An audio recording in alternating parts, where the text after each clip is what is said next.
This is the Tom Bigby Tales, and I'm your host, Shannon Evans. I write about a small town in northeast Mississippi along the Tom Bigby River called Columbus. Today's episode is about Hiram Wheeler Lewis, the carpetbagger. Recently, I was reading a 1951 document on the homes in Columbus, Mississippi. One home, long since gone and now the site of a parking lot of the local YMCA, is the Vaden House. A lone reference is made that it once was the home to Hiram W. Lewis, a carpetbagger, who was allegedly run out of town late one night by the Ku Klux Klan. The only other tidbit of info was he had been elected sheriff under the radical rule of Reconstruction. Now, carpetbagger is an interesting turn of phrase. A carpetbagger was someone who came down from the north and moved into the south during Reconstruction and was very despised. I went first to local papers looking for mention of Lewis, the Klan, etc. And initially I struck out, often digging some more. I found a treasure trove of documents on Lewis in the courthouse and the local library. What I found out about Lewis is far more fascinating than the small blurb in that little catalog. Colonel Hiram W. Lewis was born in Warren, Ohio on March 11, 1843. He was educated at Garfield Eclectic Institute in Ohio and then Williston Cemetery, East Hampton, Massachusetts. He entered the Army of the Cumberland in 1863 and fought at the Battle of Chickamauga, where he was wounded. He returned to seminary after the war. In 1866, he married Lucy Flint Strong in Massachusetts. By 1869, he was in Mississippi and purchased a plantation near Crawford out in Lowndes County, where he began to raise cotton and was made the postmaster and later tax collector. He was also the editor and owner of the Columbus Press in 1870, a local Republican newspaper. Lewis became involved in local politics and was labeled a radical Reconstructionist carpetbagger. By the fall of 1875, Lewis was sheriff of Lowndes County. He wrote of rising violence to the governor. To understand a little bit more about this time and what was happening, see the episode I did on Robert Gleed for additional background. But for now, I want to read to you the letter from Lewis to Mississippi Governor Adelbert Ames on October 29th of 1875. Honorable A. Ames, Governor of Mississippi, dear sir, everything in this and adjoining counties is up to fever heat.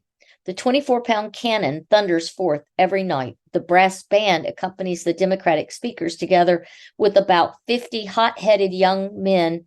Assassination and bloodshed are openly encouraged. Our voters are very much overawed, and we fear we cannot get out more than one half of them. If troops could be sent here, a corporal guard,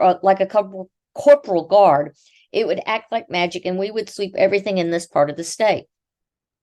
As it looks as though we should lose everything, Colfax County is thoroughly under the heel of ruffianism and will be lost by the Republicans.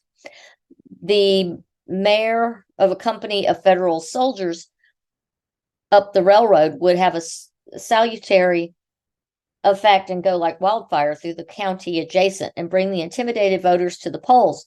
But if a dozen were stationed in each county, even without instructions, I would encourage our friends sufficiently to enable us to carry everything before us. We fear many outrages in this county of Lowndes or some part of it on election day. If anything can be done, I know you will do it. We shall do the best we can and try to meet the issue bravely. Very truly, H.W. Lewis. He then went on to send a second letter to Travis Rhodes, the private secretary to the governor.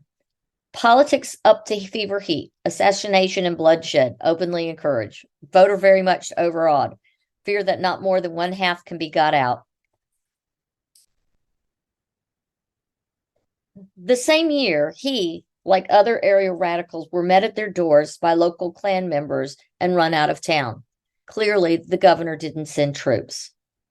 Lewis then left for Wichita, Kansas, where he would eventually become one of its most prominent citizens.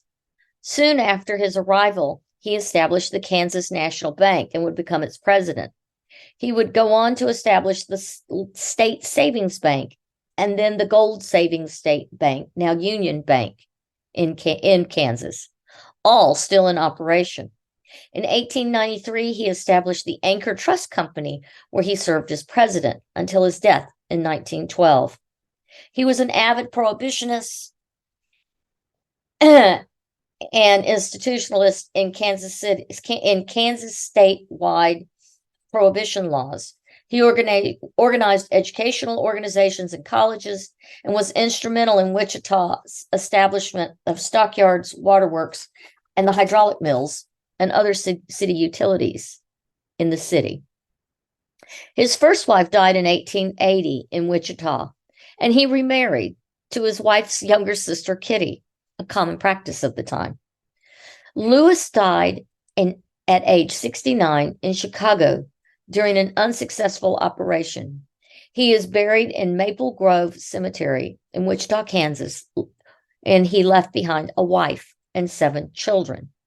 To learn more about Columbus's vast and varied history and the people who helped settle this area, follow and like the Historic Home Tours of Columbus, Mississippi's Facebook page, and follow, like, and subscribe to this podcast, The Tombigbee Tales. I want to thank you for joining me today. Until next time.